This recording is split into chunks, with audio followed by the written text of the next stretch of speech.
My friend Truth just made a video on the top 10 worst units in Dokkan, and I actually am snagging that idea. But I was planning on doing a top 10 best units that were released in Grand Cross in 2021, and he made a worst that released in Dokkan in 2021, and I was like, oh, I can also do that. So I'm going to do the best sometime. Of course, I think best is harder to do than worst, but this was actually also pretty hard to rank. I tried to make it like, okay, I made a top 10. The number one will be the worst character that released this year, and the 10 will be the 10th least, or the 10th worst. Yeah, that's the best way of saying it. But this was hard. Actually, I was looking at the characters that released this year, and there have been a lot of good characters this year. Just looking at, I looked at everyone. A lot of good characters, as in, a lot of these characters have a purpose, or they're generally decent, So it was hard to pick 10 of these characters that were just genuinely bad and pointless. Pretty hard. So I'm not going to be counting Blue Gil Thunder for this list because I don't even count him as a character. Like 100 people have him. But other than that, I'm counting everyone else because this game doesn't have free-to-play characters for whatever reason. So who are the top 10? I think this list is going to surprise a lot of people. I think that there is a character that's not here.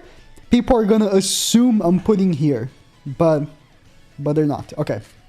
So for me, the number 10, we're going to 10 to 1, is actually Red, Hawk, and Oslo as soon as I find them. They should be at the bottom because it goes by order that I added.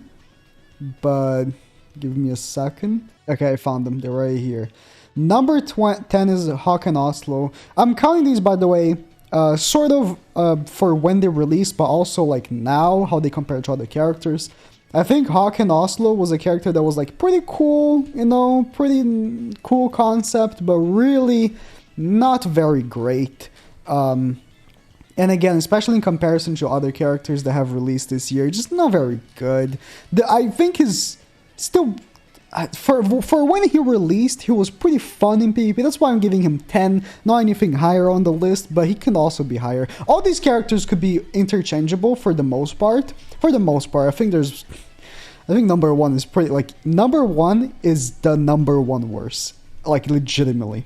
But a lot of these characters are interchangeable. You can change them for other characters that are already in this list. But yeah, there's not much to him, really. Hawk and Oslo is a pretty forgettable character. And number 9 comes a somewhat recent character, actually. It's Blue Roxy. Yay! Blue Roxy is just pretty bad. Her ability is what actually gives her, a lower position on the list. Because again, also, you gotta keep reminding, like, this is compared to other characters that also released. See, I'm not comparing her to, like, Red Hauser. Like, I'm not comparing her to that. I'm comparing her to characters that released in 2021. And if you go through the list of characters, a lot of characters are good that released this year.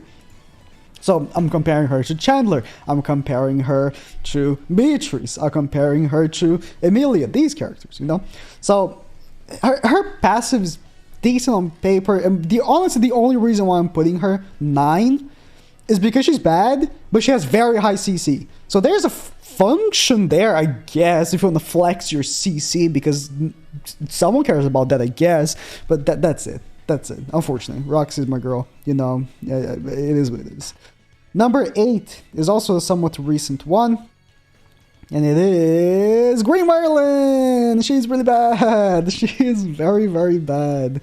Green Merlin was just a disappointment. I mean, when I saw her, I already thought she was pretty bad. Like, the whole shock thing. Shock is already a bad effect. And then on top of the fact that, that's all she has going for her. The only thing that she actually has going for her is this card, I think in a better character is going to be very good. But that's it. Like, her ultimate is good as well. But, if we're going to talk about ultimates, so many characters have good ultimates. Like, So that's why I'm putting her on the list, but also not at the top. I think there's characters much worse than her. Number 7, Diane. Green Halloween Diane. Not to be confused with Green Ragnarok Diane. Green Halloween Diane. Green Ragnarok Diane is not in this list. She's just bad. She's just bad. And I think she was very misused. She doesn't have great stats, and her ultimate sucks. I think her passive had so much potential that it's actually sad. If she had a better attack card, like, you know, her defense sucks. If she had a better single target and not an attack seal but a DPS AoE, this could have been a really good unit. But unfortunately, that's just not what happened. And she had a little bit better stats, but unfortunately, that's just not what happened. She got dumpstered. Next position might actually surprise a lot of you. Some of you will think that I am actually going to rank this character much higher, but number 6 is Beatrice. Although I think she's horrible, hear me out. She is fun-ish. The lifesteal plus the extra, healing. I think she's not great. She's definitely, like, not going to win you any serious matches in PvP, nor... I guess I could actually change her. I think I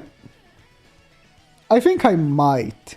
I think I'm gonna actually put her here and elevate these, because I think for PvE she can be fun, right? And for like a very stally, tanky team, but she's not that great. So I'm putting her here on the list. Again, these characters are very interchangeable, except number 1. All these characters are very interchangeable except number 1, I feel like. So for number 5, I think this one is a little bit unfair because he was free, but Denzo is just not very good. He was fun, like I made a video on him, doing like the demon, and he is pretty fun with his counter card, but in reality... for hard activities, the only hard activity you can use him like actually effectively and it be somewhat worth it was Super Boss Ascanor, which if Super Boss Ascanor came back right now, it wouldn't be difficult. I'm telling you straight up, it wouldn't, because of how much more power level we have now. So just in comparison to these other characters, at least I can see why someone would use them. Denzo, like, truthfully, he has like a cheap... but is he worse than actually the end? I don't know. Again, like, these are very interchangeable. I think that I could also put him like here, and the list wouldn't change much, because at least he had a purpose when he came out. I'm gonna put him there. See, again, like these, except number 1, are very interchangeable. But he would also make this list because every other character actually has like a somewhat of a purpose, and I've used them more. But also, I almost forgot to mention, I'm not ranking this list yet. If not for the fact that I solely believe that there will be an activity for her, I would actually put her number 1. Because there's no point of her existing, right? I guess you can use her, but you know what I mean. Like, there's no real point of her existing. Maybe not number 1. She would be like maybe 10. But because I really think that there's going to be activity for her, if you don't know what character I'm talking about, the new Liz. Because I think there's going to be an activity for her, just like Green Liz was, I'm not going to put her on this list because I don't think it's fair. Okay. So for number 4, it's... Will! I'm not putting her... I keep misgendering these fictional characters. Will, I'm not going to put him above because... you could make somewhat of a fun-ish thing with the thing, but it's not worth it. It's just not. It's just not great. He's just not great. It's just Very disappointing. If I thought he was gonna be like super good, but when he came out, he just wasn't very good. So number 3, it's Mike. They both released together. You can see the Stranger Things collab was very sad. I mean, 11 and Gem, especially 11, were pretty good. Gem was more of like a good if you're using collab characters and somewhat fun. 11 was actually pretty good, but 2 of the characters were pretty bad. So that's unfortunate. Mike, of course, he's just a nothing character, really. He's a nothing character. In fact, and then Phil, for a ultimate that's like okay. He's just a nothing character, and that's why he makes the list in such a high position as well. Next up is Blue Hauser. Blue Hauser is just bad, and I actually for a second considered to put him number 1. He is just bad. Like, his passive is so not worth it, and he's just bad in every regard. It's so sad because, again, when I saw him, I thought, oh my god, the 30% extra damage could be really good with Bond, but in reality, is just a nothing passive. A nothing passive with a nothing unit, and he's just bad. So that's why he has such a high position on the list. But the number 1 character, the worst unit to release this year, is Festival Kingdom. I mean, some of you probably don't even know who it is. Honestly, it was that forgettable. Blue Hawk and Oslo. They released this year. Yeah. I bet you forgot. Blue Hawk and Oslo are so bad. They're so bad. They are actually, like, it's so disgusting and insulting that they're even a unit, because they are put in so many banners.